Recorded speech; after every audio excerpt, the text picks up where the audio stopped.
Hello friends, monitor academy में आपका स्वागत है। आज की इस वीडियो में पढ़ने वाले हैं health education. So friends, health education के बारे में आप जानते हैं कि जो अगर आप हेल्थ केयर सेक्टर्स में हैं, ठीक है, आप किसी हेल्थ केयर डिपार्टमेंट में हैं, तो हेल्थ एजुकेशन आपके लिए बहुत ही ज़्यादा मोस्ट इम्पॉर्टेंट है। तभी आप अपने जो पेशेंट है आपके, जो काफ़ी ज़्यादा सीरियस हैं या सीवियर है या आपसे कुछ सजेशन लेना चाहते हैं, तो आपसे कम्युनिकेशन करना चाहते हैं, तो वो आपसे ईजिली तरीके से कर सकते हैं with the help of health education.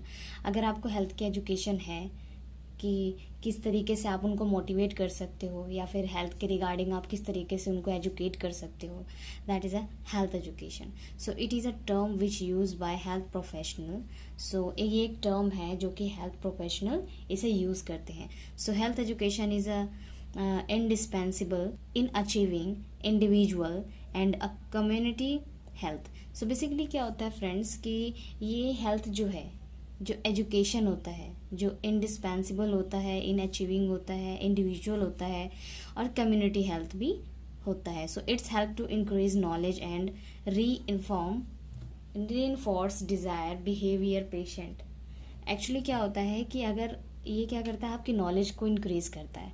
अगर आपकी नॉलेज इंक्रीज़ होगी तो आपका जो पेशेंट के साथ बिहेवियर होगा वो काफ़ी ज़्यादा एक्टिव होगा। सो सेल्फ हाइजीन होता है, इसमें सैनिटेशन होता है etcetera.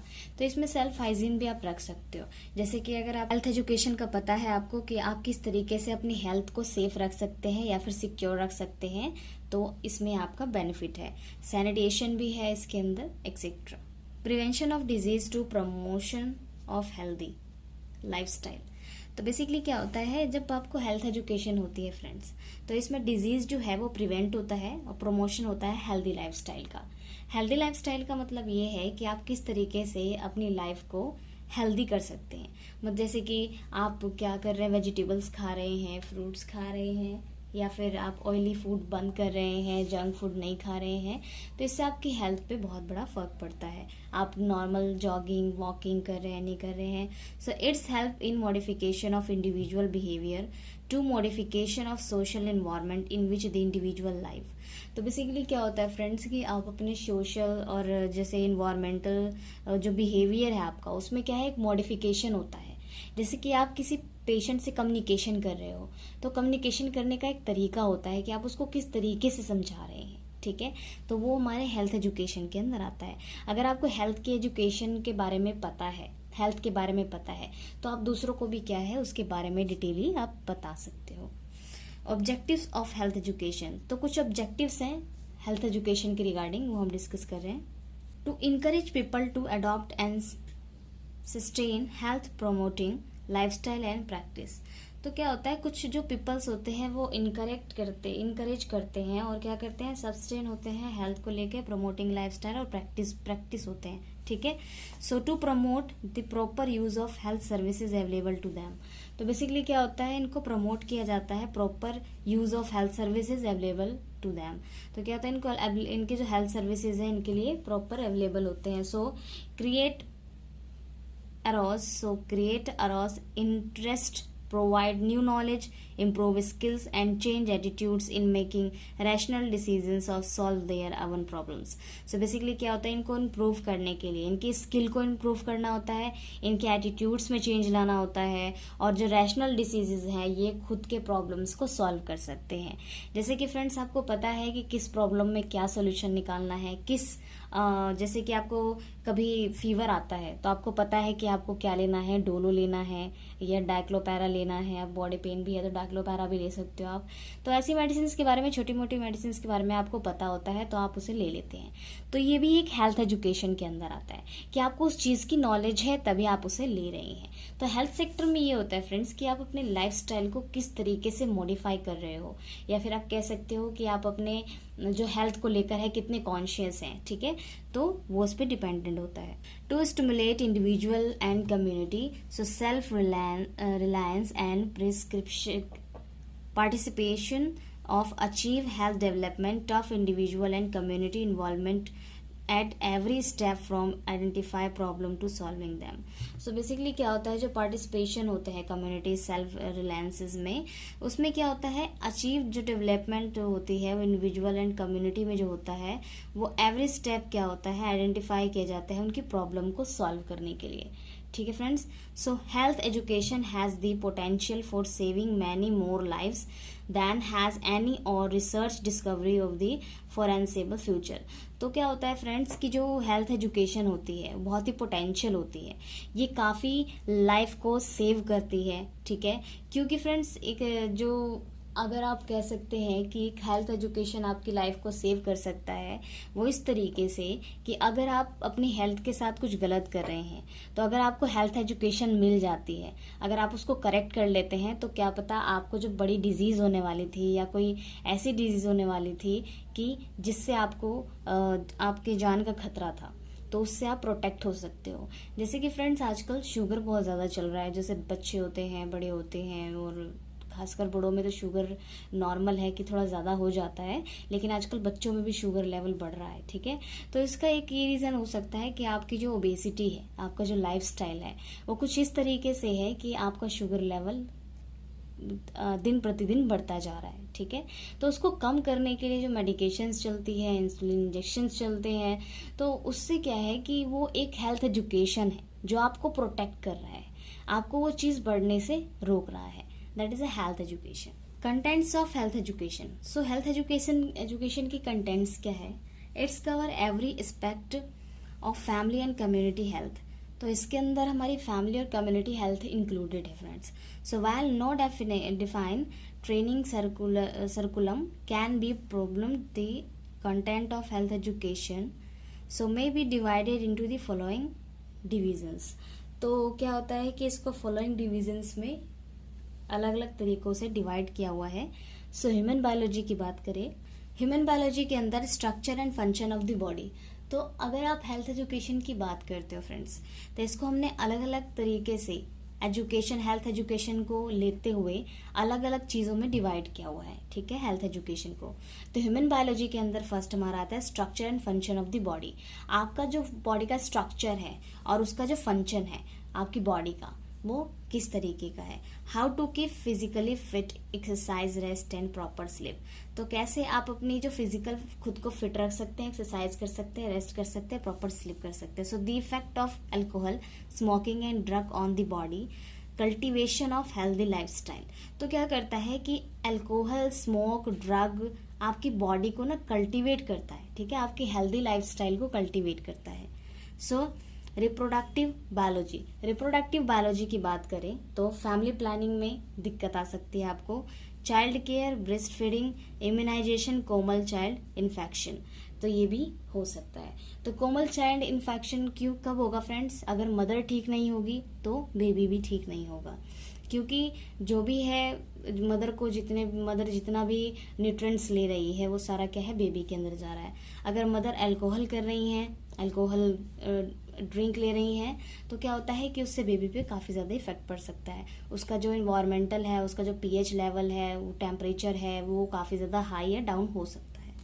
Nutrition, knowledge about optimum and balance diet and calories. So basically nutrients क्या होता है फ्रेंड्स, न्यूट्रिएंट्स के बारे में आपको ऑप्टिमम नॉलेज होनी चाहिए, एक बैलेंस डाइट होना चाहिए आपको, और कैलोरीज आपको कितनी मात्रा में लेनी है आपको वो भी पता होना चाहिए। ठीक है, तो एक न्यूट्रिएंट्स के लिए आपका एक बैलेंस डाइट होता है। बैलेंस डाइट का मतलब ये है कि आप अगर दिन में 4 बार खा रहे हैं तो बैलेंस डाइट के according morning, afternoon and night 3 time आपको खाना होता है। सो इसमें कैलोरीज भी आपको कितनी कैलोरीज लेनी है कि मॉर्निंग का ब्रेकफास्ट आपका हैवी होता है, आपका लंच जो होता है वो थोड़ा हल्का होता है, और आपका डिनर काफ़ी ज़्यादा हल्का होता है। ठीक है, हाइजीन की बात करें तो it has to aseptic, personal and environmental. तो बेसिकली आप अपने पर्सनल और इन्वायरमेंटल को एसेप्टिक रखने की कोशिश करें ताकि वो इन्फेक्शियस ना हो। सो पर्सनल हाइजीन के अंदर हम आता है to promote standard of personal cleanliness include bathing, clothing, washing hand and toilet care of nails, feet and teeth. So basically क्या होता है, जो पर्सनल हाइजीन हमारी होती है, बेसिकली अपनी खुद की जो हाइजीन होती है उसके अंदर आप कह सकते हो कि आपको रोज़ नहाना चाहिए, एंड क्लॉथिंग आपको कपड़े साफ सुथरे पहनने चाहिए, एंड जो वॉशिंग हैंड होता है आपको हर समय अपने हाथों को साफ रखना चाहिए, एंड टॉयलेट केयर जो नेल्स होती है वो भी कट करनी चाहिए, एंड फिट एंड हेल्थ जो टीथ है वो उसको भी क्लीन रखना चाहिए। तो ये आपके पर्सनल हाइजीन के अंदर आता है फ्रेंड्स। अब हम बात करते हैं इन्वायरमेंटल हाइजीन की। इन्वायरमेंटल हाइजीन में हमारा डोमेस्टिक है, कम्युनिटी है। डोमेस्टिक में use of safe ventilation and light और फूड एक्सेट्रा। तो इन्वायरमेंटल हाइजीन में रखने के लिए हमारे पास जो यूज़ ऑफ सॉप है, जो आप सॉप यूज़ करते हो, वेंटिलेशन है आपका है, लाइट है, हाइजीन जो फूड होता है। बेसिकली आप जब इन्वायरमेंट में खाना खा रहे होते हैं, खुले इन्वायरमेंट में खाना खा रहे होते हैं, तो वो जो फूड है उस पर कभी कभी क्या होता है कि अनवांटेड जो फ्लाइज हैं वो क्या होते हैं उस पर बैठ जाते हैं, और क्या होता है कि आपका जो फूड है वो कंटामिनेटेड हो जाता है। तो इन्वायरमेंटल हाइजीन भी रखना आपको बहुत ही ज़्यादा ज़रूरी है। सो फ्रेंड्स, अब हमारा कम्युनिकेशन इन हेल्थ एजुकेशन। हम हेल्थ एजुकेशन के अंदर किस तरीके से कम्युनिकेशन करते हैं। Education is primarily a matter of communication in health educator, so must know the communicate with his audience. So education basically primarily matter होता है कम्युनिकेशन का। तो अगर आप एक हेल्थ एडुकेटर हैं तो वो किस तरीके से जो ऑडियंस को कम्युनिकेट करता है। So the key element in the communication process are the communicator, the message, audience and channel of communication. तो बेसिकली जो ऑडियंस को एक चैनल होता है उसको किस तरीके से कम्युनिकेट करना है, ठीक है। अगर आप हेल्थ एजुकेशन में कोई कम्युनिकेशन कर रहे हैं तो उसे आप किस तरीके से अपनी ऑडियंस तक पहुंचाते हैं, तो उसका एक चैनल होता है, और चैनल ऑफ कम्युनिकेशन के थ्रू भी आप उनको समझा सकते हैं। सो होता है हमारा कम्युनिकेटर। कम्युनिकेटर क्या है, is the originator of the message. So to be effective, a communicator must know his objective clearly defined. तो क्या होता है कि जो कम्युनिकेटर है उसको अच्छे से पता होता है कि इसका ऑब्जेक्टिव जो है उसको क्लियरली डिफाइन करता है, ठीक है। His audience, it's needs, interests and abilities. So interest होता है ऑडियंस के अंदर, नीड होती है उसकी कम्युनिकेटर की, और उसके अंदर ये एबिलिटी होती है, ठीक है। सो हिज मैसेज, अब कम्युनिकेटर का जो मैसेज है इट कंटेन्स वैलिडिटी और यूजफुल, बहुत ही यूजफुल होता है। So channel of communication, and हम चैनल ऑफ कम्युनिकेशन हमारा है। सेकेंड हमारा मैसेज। सो फर्स्ट हमने कम्युनिकेटर पढ़ा, सेकेंड हमारा मैसेज है friends. So it is the information a communicator wishes his audience to receive. तो क्या होता है कि एक मैसेज होता है, मैसेज आप किस तरीके से दे सकते हैं, जो कम्युनिकेटर होता है वो एक इन्फॉर्मेशन के थ्रू उनको विश करता है ऑडियंस को। Understand, accept, act upon a good message must be. तो गुड मैसेज कहता है अलाइन विद ऑब्जेक्टिव्स, एक लाइन बोला जाता है ऑब्जेक्टिव से, careful, chosen, oriented to the need of the audience. So clear and understandable होना चाहिए, स्पेसिफिक होना चाहिए, टाइमली होनी चाहिए, अप्लाइंग होना चाहिए, और the message must be fit in to the existing framework of attitudes and interest of the people. So basically क्या है, आप किस तरीके से हेल्थ एजुकेशन में कम्युनिकेशन कर सकते हो अपने ऑडियंस के साथ, अपने पेशेंट के साथ, अपने प्राइवेट हेल्थ सेक्टर में या पर्सनल हेल्थ सेक्टर में, कम्युनिटी में, तो वो कुछ इस तरीके से आपको डिफाइन किया हुआ है। अब हम बात करते हैं ऑडियंस की। So they are the consumers of the message. तो ये मैसेज को क्या कर सकते हैं, कंज्यूम करते हैं। द ऑडियंस में be total population of specific group within the population. तो बेसिकली क्या होता है कि जो ऑडियंस होते हैं टोटल पॉपुलेशन स्पेसिफिक ग्रुप होता है within the population. And then हमारा आता है चैनल ऑफ कम्युनिकेशन। जो चैनल ऑफ कम्युनिकेशन क्या है, the choice of the medium is an important factor. तो जो मीडियम आप यूज कर रहे हो, ठीक है, जो चॉइस कर रहे हो वो एक इम्पॉर्टेंट फैक्टर है in the effectiveness of communication, communication को इफेक्टिव बनाने के लिए। So an attempt should be made to provide variety in selecting channel so as to keep the teaching processing interesting and entertaining. तो आप किस तरीके के ऐसा अटैम्प्ट कर रहे हो जिसमें आपकी इसमें इंटरेस्टिंग भी लगे, प्रोसेसिंग भी हो, इसमें प्रोसेस भी हो और इंटरटेनिंग भी हो। तो कुछ आपको इस तरीके से उनको टीच करना है। So a two way communication is more likely in influence behaviour than one way communication. तो अगर आप वन वे कम्युनिकेशन में किसी पेशेंट को या किसी को भी आप एजुकेट कर रहे हो, किसी को भी, तो उससे बेटर है कि आप उसको टू वे में, मोर वे में आप उसको समझाने की कोशिश करें। कि जैसे कि आप बहुत ही सीरियसली, जैसे कि मैं आपको बता रही हूँ, तो मैं आपको कोशिश करती हूँ कि मैं आपको अलग अलग वेज में आपको ये टॉपिक समझाऊं। क्योंकि अगर मैं एक ही वे में आपको समझाती रहूँ तो आपको क्या है, बोर हो जाओगे, आपको नींद आने लगेगी।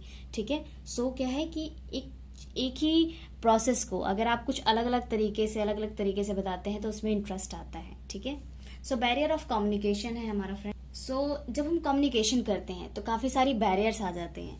बैरियर का मतलब होता है कि काफ़ी सारी डिफिकल्टीज आती हैं कम्युनिकेशन करने में। ठीक है, काफ़ी लोग ऐसे होते हैं जो परफेक्टली कम्युनिकेशन नहीं कर पाते हैं अपने ऑडियंस के सामने। फिजियोलॉजिकल जो आती है इसमें डिफिकल्टीज इन हियरिंग एक्सप्रेशन। आपका जो एक्सप्रेशन है वो काफ़ी बोरिंग भी हो सकता है, आपका जो हियरिंग है उसमें भी डिफिकल्टीज आ सकती हैं। साइकोलॉजिकल होता है इमोशनल डिस्टर्बेंस एंड न्यूरोसिस। आपको न्यूरोसिस की प्रॉब्लम है या इमोशनल डिस्टर्बेंस हो जाती है आपको इस वजह से। इन्वायरमेंटल नॉइसेस, काफ़ी ज़्यादा शोर हो रहा होता है, इनविजिबिलिटी होती है और कंजेशन होता है, जिसकी वजह से आप क्या है अपनी बात दूसरों तक नहीं पहुंचा पा रहे हो। कल्चरल, इसमें level of knowledge and understanding, customs, benefits, religions, attitude. तो इसमें क्या होता है कि काफ़ी सारे जो ऐसे लोग होते हैं जिनको बिल्कुल भी इंटरेस्ट नहीं होता है कम्युनिकेशन करने में या उसको सुनने में। तो क्या होता है कि एक ऐसे कल्चरल भी यहाँ पे आ जाते हैं जिनको लैक ऑफ नॉलेज होती है, उस लेवल तक नॉलेज नहीं लेना चाहते हैं। So the barrier should be identified, the remove for achieving effective communication. तो बेसिकली क्या होता है, जो बैरियर्स होते हैं वो आइडेंटिफाइड होते हैं और रिमूव कर देते हैं हमारे इफेक्टिव कम्युनिकेशन को। ये बैड इंप्रेशन होता है फ्रेंड्स, जितने भी बैरियर्स होते हैं वो एक बैड इंप्रेशन होता है कम्युनिकेशन का।